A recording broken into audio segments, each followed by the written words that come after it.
In order to truly appreciate silver, one must put silver in perspective. There are 3.4 billion acres of arable farmland in the world, and only a billion ounces of silver. That is less than 1/4 of an ounce of silver for every arable acre of land. There is roughly about 6.8 billion people in the world, and about 1 billion ounces of above-ground silver. That works out to about 1/10 of an ounce of silver per person if every ounce was evenly distributed per capita. But we know that silver is not evenly distributed. Think about this. Your local millionaire could easily buy a ton of silver. Based off of that, only 31,250 people in the world could ever own exactly 1 ton of silver. And yet there are 10 million millionaires in the world. This is not even your ultra-rich. This is your millionaire next door kind of guy. Another way of putting silver into perspective is by its market capitalization. If there are about 1 billion ounces of silver in bullion in existence right now, and silver is about $30 an ounce, then the market cap of silver is about $30 billion. So let's see how silver's market cap relates to the values of other assets. One single gold miner, Goldcorp, has a market cap of about $30 billion. Bill Gates is worth about $53 billion. The total market cap of all gold miners is $250 billion. The market cap of silver would only be 1/20th of the market cap of Apple Computer, which stands at about $600 billion. The total amount of actual dollars in circulation in the world is $800 billion. The total amount of all other currencies in circulation is about $2 trillion. The estimated market cap of all the gold in the world is about $6 trillion. The total market cap of all private businesses is about $10 trillion.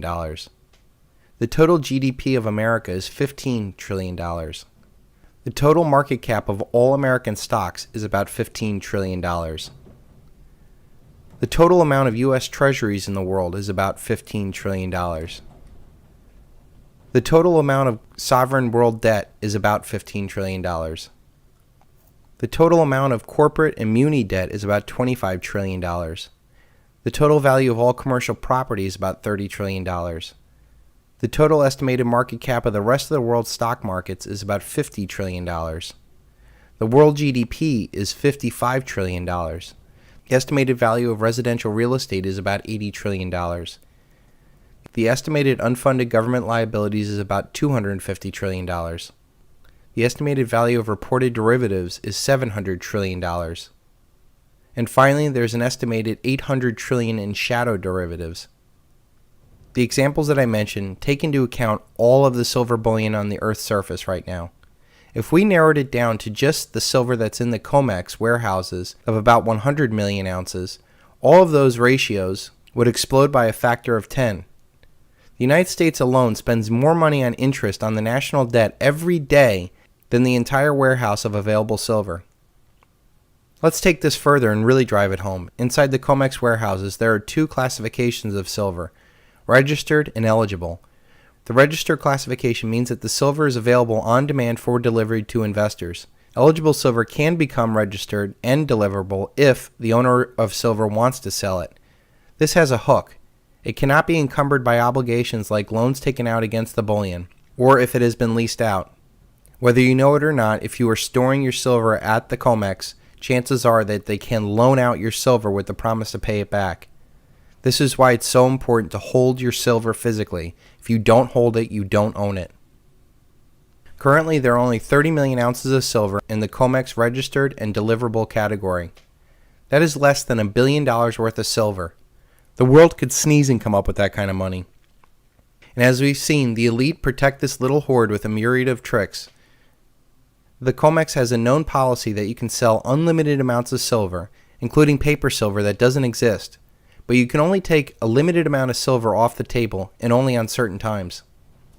They play games with margin requirements to shake out the leveraged hands, and if things get out of control, they can force you to settle for the dollar value of your contract. There have even been rumors that in the past that they have paid premiums on a contract to dissuade physical delivery. The thing that put silver in the most perspective for me was an article written by Adrian Douglas from GATA that claimed the United States Geological Survey said that silver would be extinct by 2020. When I first read this, I said to myself, with all the stuff that I know about silver, this would be the most incredible exclamation point on why you should sell every single asset you have and buy silver now. Adrian did not cite his source in the article, but I knew Adrian would not put his reputation on the line for a crazy claim like that, so I decided to send an email to the United States Geological Survey myself.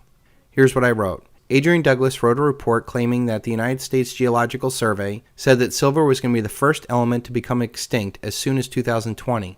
Was this written by the USGS, and where is it? I got an email back from the USGS that said this. I don't believe that the USGS would ever use the term quote-unquote extinct in regards to the depletion of a resource. The USGS estimates the current worldwide silver reserves to be estimated at 510,000 tons. The global demand for silver in 2009 was about 24,000 tons.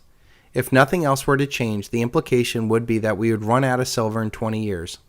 However, new deposits are still being discovered, and scarcity would lead to a higher valuation, which would eventually lead to more exploration interest. Here's a diagram showing silver's relative abundance. He finishes up with this line that said, while silver ore may become scarce, given the right price, it shouldn't become extinct. Regards, Gary Dorsher of the United States Geological Survey, Office of Communication and Publication, Science Information Services, Alaska. That last line is what it's all about. The bankers manipulated the price of silver down, and it gave rise to a quadrillion-dollar Ponzi scheme to give them unlimited power and profits. This manipulation has caused an incredible malinvestment so that all of humanity has trashed a precious metal to consume it to the point of oblivion. At some point, very soon, the physical market is going to take over, and all the games that the bankers are playing will end. It will be game over, and you will never see a more dramatic rise in price in anything, ever. Quadrillions of dollars, euros, pounds, rubles, yuan, etc. are all outstanding debt money to less than 1 billion above-ground ounces of honest money, silver. When silver's value is reestablished, silver will once again be treated as a precious metal. Humanity will stop wasting it, and much higher prices will force wiser use and recycling of it. Silver will not become extinct, but its price will just go to the moon. This is truly a once-in-a-lifetime opportunity. There is no other example that even comes close to the stage that is set for the silver rocket launch. Silver has massive economic forces pushing it, including the declining dollar and increasing industrial demand. The entire 5,000-year production of the human race has all been but used up. And the entire world is, for the very first time, blinded by fiat digital money.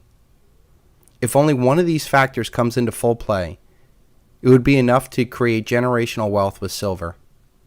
All these factors together tell me that the average American can, with very little effort, raise a king's ransom of silver. Think about the historical significance of an average American being able to own 1,000 ounces of silver, even 100 ounces of silver, especially when you value that silver as 1/10 of an ounce equals 1 day of hard human labor, or 1/10 of an ounce for every single human being on earth. This is truly a once-in-a-human history opportunity. All over the world we have seen color revolutions. These are the Western elites' funded revolutions in areas of the world they seek to dominate. There was the Orange Revolution in the Ukraine, the Rose Revolution of Georgia, the Tulip Revolution of Kyrgyzstan, and now we're seeing uprising in the Middle East and the Jasmine Revolution in China.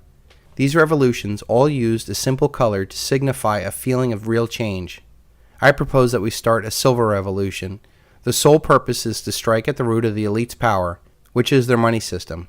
The best part of this is that the system is going to collapse of its own cancerous excesses all by itself.